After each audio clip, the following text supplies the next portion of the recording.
close that email.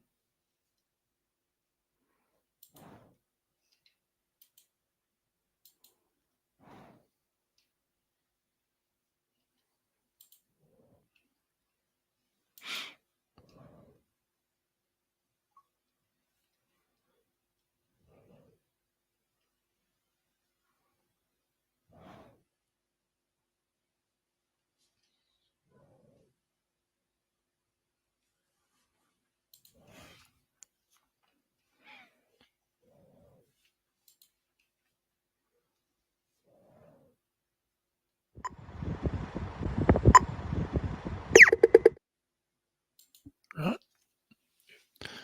And good morning. Welcome to another stream. I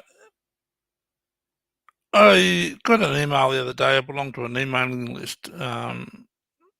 That's for people who are blind or vision impaired. And in that email, there was an article where Bill Shorten blasted or made complaints that some members of the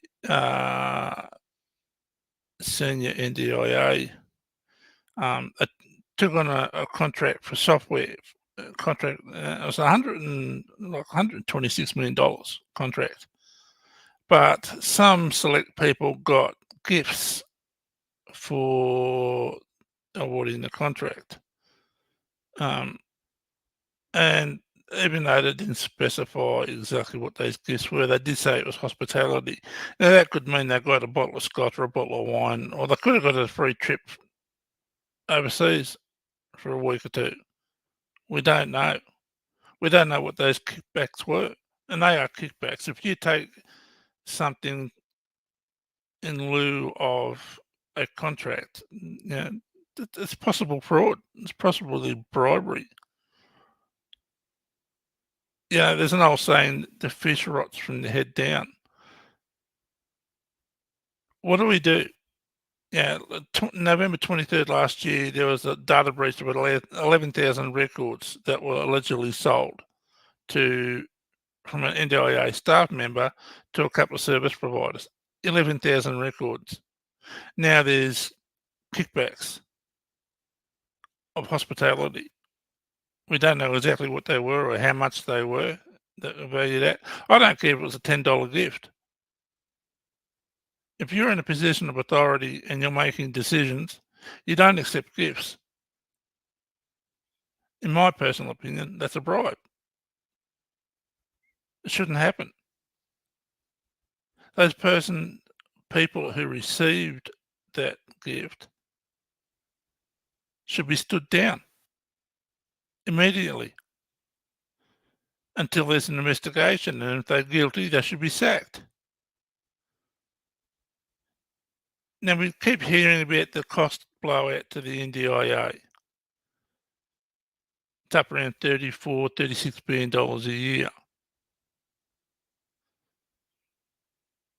And they're trying to save money. But that software contract nearly doubled, according to Bill Shorten.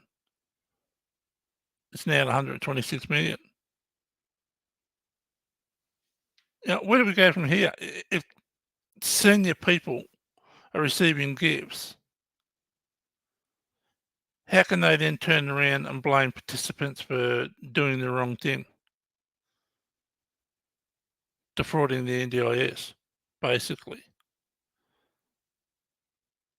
So what do we do? As a participant, I have no voice. I've contacted Bill Shorten numerous times on different subjects, and he just fobs me off every time. I've contacted members of the IAC who are supposed to be our representatives.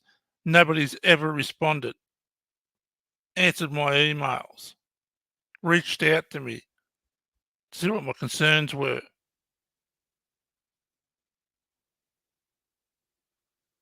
Is it an us and them attitude?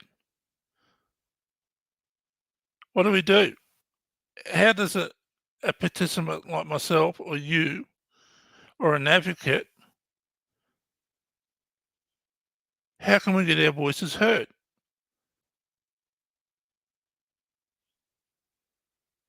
What do we do? I just don't know. I've tried numerous times the last 6 months.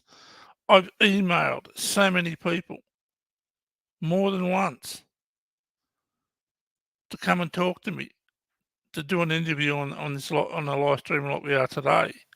They don't have to. They could just reach out by the phone because always give them my phone number and talk to me, hear my concerns and my issues, see what they can do to resolve it or see what they can do to help. But they don't. And where does that leave us? Where's our voice? Now, we keep hearing about the recommendations of the Royal Commission.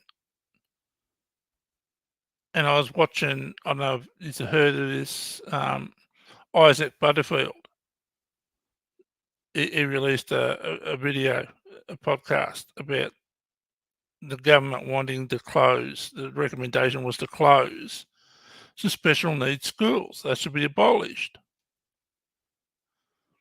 And you had 3 people on the Royal Commission, and 2 of them had a disability. Just because you have a disability doesn't mean you represent every person with a disability. You can't. It's impossible. Why didn't the people on the Royal Commission reach out to parents of those special needs schools and see what they wanted, what they needed, what the kids need? And it always boils down to the dollar. And I've always said from the very start, the NDIA was rushed out. The trial period wasn't wide enough, long enough. The trial area wasn't wide enough.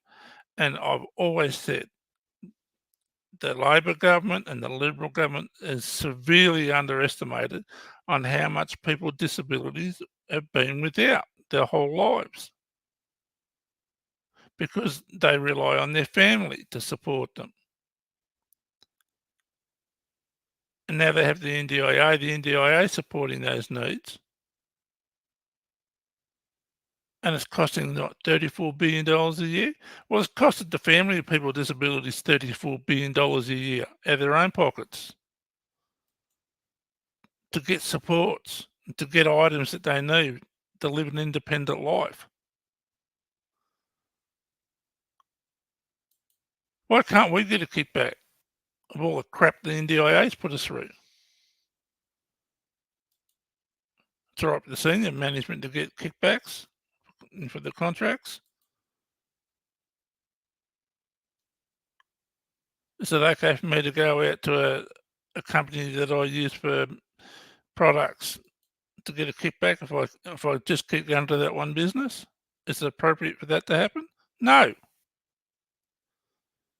Those people should be stood down, then investigated, and if they're guilty, they should be sacked. It's as simple as that. It's wrong. Ethically wrong, and it's probably legally wrong. But what do we do as participants? What can we do to have our voices heard? All of us. If we can't do it ourselves, we go through different advocacy services. And a lot of those services were shut down because of the NDIA. The state governments didn't want them anymore. It's just a cost. That's money they could save. It's all pushed onto the NDIA by state and federal government programs. We have no voice. We have no one to turn to. As so-called representatives don't reach out to us when we contact them. Bill Shorten doesn't answer emails. He fobs it off to somebody else. I'm sick of it. The senior management get a ton of money for doing what they're doing. Plus I get kickbacks. No, it's wrong.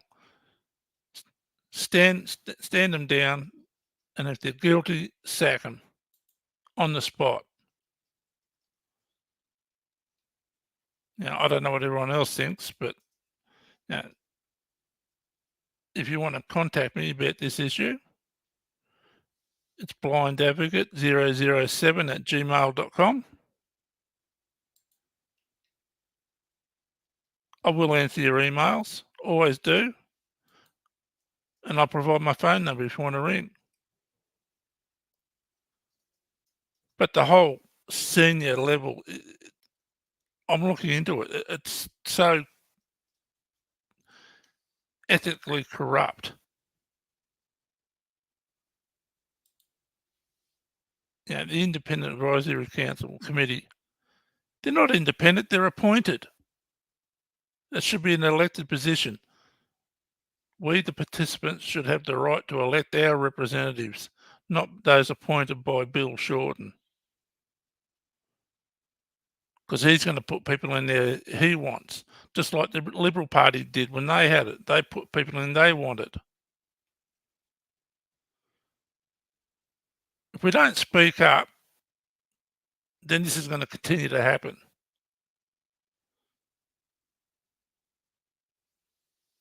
We need to speak up. We need to be heard.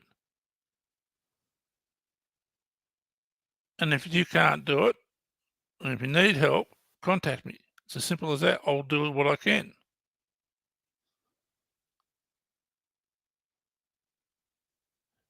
When you're a person with a disability or a social work or an advocacy service, reach out, please. We all need to band together to make it a better system.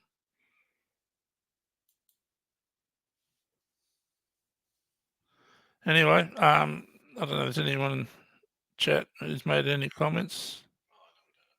Okay. Well, that's probably about all for today. I was just really angry at that media release. And Rebecca Fortningham, the CEO of the, I think it's the NDIA board, there's an she said there's an investigation going on. Big whoop. Yeah, but the police themselves find nothing wrong. Let the average person look into it. Let the participant look into it and see what they think. They won't do it though. They protect themselves. All right. It's going to be a short stream today. I'm not going to take too much of your time, but if anyone needs help, or just send me an email. And I would like people to subscribe to this channel. The more people I get, the more I'll get heard. And the more subscribers I have, the more I'll get heard. So please subscribe and select all notifications so you're notified when I do a live.